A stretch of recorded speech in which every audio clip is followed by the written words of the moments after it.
Madame la ministre a parlé tout à l'heure notamment des achats publics par l'État de papier recyclé, un article effectivement du titre 4 qui est important. Et je voudrais vous parler d'un autre article qui lui prévoit que tous les pouvoirs adjudicateurs, c'est-à-dire toutes les collectivités territoriales, mais aussi les organismes de droit privé dont les achats sont soumis au Code des marchés publics, il faut savoir que tous ces marchés publics, ça représente, selon les méthodes de calcul, entre 75 et 120 milliards d'euros hors taxes chaque année d'achats publics qui sont passés par l'ensemble de ces organismes. Donc ce sont des chiffres extrêmement importants. Aujourd'hui, malheureusement, les clauses sociales ou les clauses environnementales dans ces achats publics représentent entre 2 et 5% de ces achats publics selon l'Observatoire des achats publics. Donc il y a une marge de manœuvre gigantesque pour amener toutes ces collectivités publiques à passer des achats publics responsables. Et on avait franchi un cap avec la loi économie sociale et solidaire du 31 juillet 2014. Il y a déjà un plan national d'action pour les achats durables au niveau national qui a fait l'objet d'une consultation publique au mois de juillet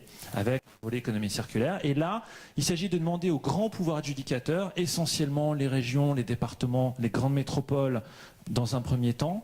d'élaborer un schéma de promotion des achats qui intègre un volet économie circulaire. On va demander non pas de faire des achats au coup par coup à ces collectivités publiques, mais d'anticiper leurs achats à l'année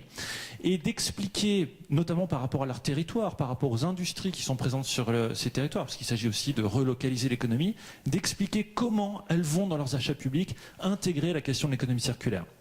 Ce qui veut dire que derrière, ça pourra aussi se traduire par des critères pour encourager les produits et services des entreprises, des acteurs économiques qui s'engagent dans l'économie circulaire. Il ne s'agit pas de quelque chose de contraignant, il n'y a pas de sanction à la clé, c'est simplement allumer une ampoule dans la tête de ceux qui rédigent ces schémas de promotion et les consultations des marchés publics. C'est un levier extraordinairement puissant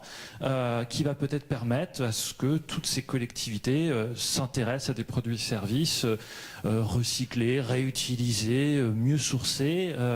au-delà des critères sociaux qui sont déjà dans la loi ESS.